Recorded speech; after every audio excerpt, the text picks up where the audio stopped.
Malumunuz olduğu üzere vakfımız uzun yıllardır Kasım ayını sahabe ayı olarak ilan etti.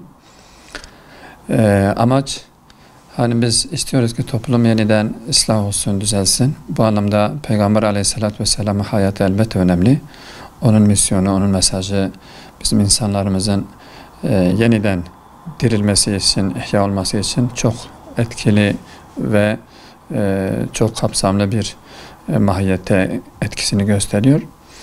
Bununla beraber Peygamber Aleyhisselatü Vesselam bizzat dizinin dibinde yetişen, onun talebeler hükmünde olan sahabeleri de bilmek, onların hayat mücadelesini anlamak da bu anlamda hayatımıza çok muazzam bir katkısı olacaktır. Bu nedenle bizler vakıf olarak Kasım ayını sahabe ayı olarak ilan ettik ve sahabelerin hayatlarını, mücadelelerini, Peygamber Aleyhisselatü Vesselam'a olan bağlılıklarını, küfürle, zulümle, şirkle yapmış oldukları o mücadele ve kahramanlıklarını bilmek bizim için hem dünya ve ahiret saadetine kavuşmamız için büyük rol oynayacaktır.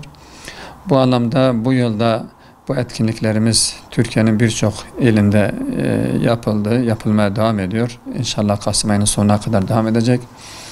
Ve bu kapsamda Diyarbakır'da da ayın 27'sine, yani 27 Kasım günü saat 19'da Sezai Karakoç Kongre Salonu'nda bir etkinliğimiz olacaktır. Sahabeyi hatırlama, anma ve onları örnek almakla ilgili.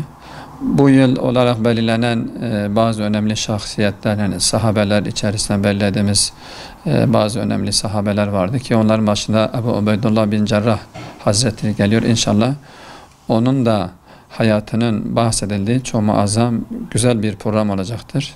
Şimdiden bütün Müslüman kardeşlerimizi bu programa davet ediyoruz. Bu fırsatı kaçırmasınlar. İnşallah hayırlara vesile olacaktır.